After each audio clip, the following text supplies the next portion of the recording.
dal leen ak jàmm ñu xëy naka tàqaat ñi li yéene kaay xëy tàmbaleek Le Soleil yéene kaay moom mi nga xamante ni xëy na dikkaat ci denrée alimentaire yi nga xamante ni si ak lu ñeel naka énergie niveau international naka GORES alerte naka maanaam artu bu réerée naka la ci banque mondiale dal dee def ubbil yéene kaay nee na le plus grand choc ci produit de base yooyu nga xamante ni ci atum 1970 ak léegi naka boo moytu naka njëgu énergie boobee naka dina yokku naka ba yegg ci 50% nga ni ma lan waaye itam li nga xamante ni si moo jëm ci bele bi naka 40% loolee nag la ko sabab naka xam ngeen ko moo di guerre bi am foofee naka ci diwaanu Ukraine ak Russie naka yéenekaay bi xëy na see fësal bu baax a baax ca la banque mondiale naka xëy di ardu naan naka boo moytu naka njëg yi danañu yokk naka bu foo xamante ni daanaka pour nga jotee si rek daanaka mooy raw njëggum siraat cey fu ñu jëm kay mooy ci 24 heures rek yéenekaay naka dikkaat na ci pêche industrielle ak exigence bi nga xamante ni moom moo jeexee rek wàllum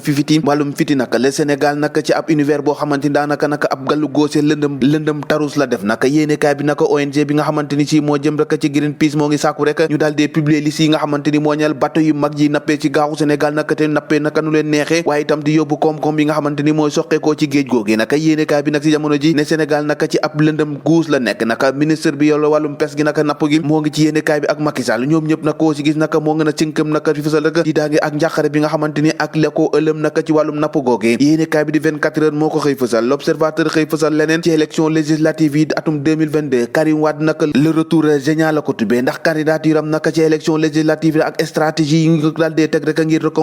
reconquérir rek pouvoir bi yéenekaay bi xëy na koo fësal si le PDS l'investi liste boobee naka dina doon loo xamante ni dañ koy rejeté loolu ci biir yéenekaay bi ak calcul ak probabilité yi nga xamante ni moo dox ci diggante Yewwi Askan Wi ak wàllu Sénégal loolee nëpp nag yéenekaay bi xëy na koo tàqat ñi ak ñun dem ci lii quotidien virement jëm ci crédit bu 2 milliards naka 300 millions loolee naka ñeel naka domination naka capitaine Touré ak Guy Marius Sagna Barthélémy Dias naka dañ koo accusé ci lu ñeel naka gestion nébuleuse naka ñi amal lu ñu mel naka di waa Benno Bokk Yaakaar problème yaa ngay tàmbali nag source a ne 48 heures Moubarak pour Abdoulaye Diouf Sarr gannaaw nag ab xaatim déggoo boo xamante ni si gis nañ ko seenu diggante ak ànd gësëm yi dëkkoon ak gësëm li nga xamante ni si moo jëlal nag wàllum santé bu Sénégal ni ki démb nag ab calendrier de mise en œuvre boo xamante ni si daal dinañoo xaatim déggoo loolu yëpp daal dinañ koy se def Abdoulaye Diouf Sarr ci biir yéene kaay bu mel ni kuy muñ naka mel ni jafe-jafe ba ëllëmoon booba naka mujjee naa saafaru gannaaw ab xaatim déggoo boo xamante ni am nañ ko seenu diggante ak ànd gësëm yi dëkkoon ak gësëm yéene kaay bi dikkaat ci leneen ci plainte bi nga xamante ni Serigne Diagne patron bu Dakar Actu daal dina ko déposé rek ci table procureur boobee nag jàppale nag Serigne Boub nag daanu ko auditionné ngir rek mu leeral jafe-jafe boobee dox ci leen diggante ak waa Dakar Actu le vrai journal ak président fondation maternité solidarité gàkku nag ak cœur ouvert àdduna ci biir yéenekaay Sénégal naka ñeenti waxtu yu ne jàpp juróom-benn waxtu naka ci femme naka ñoo ngi ñàkk seenu bakkan ci jamono ji nga xamante ni si ñoo ngi mucc naka ci l'hôpital yi nga ni ma lan première protection du droit de la femme naka moo ngi commencé rek ci respect ci droit ak yelleef yi nga xamante ni si moom la ñu war a teg rek ci maternité Malick Gakou mooy àddu naka moom nee na daal moo ngi incarné ab symbole vivant boo xamante ni si mortalité maternelle naka dafa bëgg rek mu daal dee jeex ci l'hôpital yi Malick Gakou ba tey ci biir yéenekaay bi nee na objectif ba mu am moo di fexe rek ba tabax ak hôpital boo xamante ni si bu yees tàq lay def ba ñu jagleel rek loo xamante ni moo ngi ñaar rek dund ak yaay ak doom loolu de lu baax la Walf Quotidien naka dikkaat ci ñàkk a respecté directive yi nga xamante ni moom la président bi daal dee teg naka ñi li ñeel nag hôpital yi lim ñeel naka hôtel yi naka ñoom hôteliers yooyu naka daal dinañoo daggate bu baax a baax Alioune Sarr mi seenu jëwri naka nee na daal ñoom am nañu ministre bi yore naka lépp lu jëm ci transport aérien waaye amuñu ministre du tourisme nga ni ma lan ci jamono jooju nee na naka poste boobee naka dafa vacant crédit hôtelier bi nga xamante ni moom la ñuy tudd nee na loolu naka dañ leen koy duufale rek waaye duñu ci gis dara waaye naka ci jamono ji jàpp nañ ne moom ministre boobee da leen a nelawal ñoom hôtelier président de la république naka yéenekaay bi nee na moom dañ koo dugal ci ab erreur bu rëy Alioune Sarr naka ak hôtelier ci jamono ji naka safara ak caas naka duñu laale dem ba ca Louga naka ànd ak bés bi le jour naka moomee mbirum astu soxna naka jàppale naka pression accouche boobee naka du pardon maanaam njaboot ji nga xamante ni ñoo lori woon ci jamono ji ñoom nag nee nañu nag nañ teg nañ lépp ci suuf naka daal dinañoo jégle daal dinañoo jéggalaate ñi nga xamante ni si ñoo laale ci mbirum faatuk seen doom boobee wax ci libération ak xew-xew jamono naka saa su nekk Sénégal dëkkee naka di lim ay cas yoo xamante ni daanaka kenn musee su koo gis mbirum xale bu tuuti boobee nga xamante ni juróom-ñetti ab dong la am ñu assassiné ko foofee ca Bargny ka ko daal dee faat nag ñu njort ne moo ko faat identifié nañ ko ba naka waa police daal di koy teg loxo yéenekaay bi di libération ne ni ki démb ci ngoon naka la ko police daal dee interpellé gannaaw bi nga xamante ni si jàpp nañu beneen naataango boo xamante ni jàpp nañ ne ñoom ñoo def naka boobu lee ñaawte foofee ca Bargny Anta Ndiaye naka dañ ko violé daal xoj ko laataa maka muy recevoir ay coups yoo xamante ni si ay objet lañ ko daal dee jamati ba mu ñàkk bakkanam autopsie naka daal dina écarté loo xamante ni si moom lañ doon wax ne dañ koo agressé maanaam daal di koy sàkku ba noppi nag daal di koy faat ndax dañoo jàpp ne nag dafa dee gannaaw ba nga xamante ni si dund na lu méttee métti ci ay jamate cay lii da ngay seet lii rek xale bu ndaw juróom-ñetti at ñu faat ko ci anam yu méttee métti cay Sénégal fu ñu jëm ñoo ko déggandoo jaa ngeen jëf ba ëllëg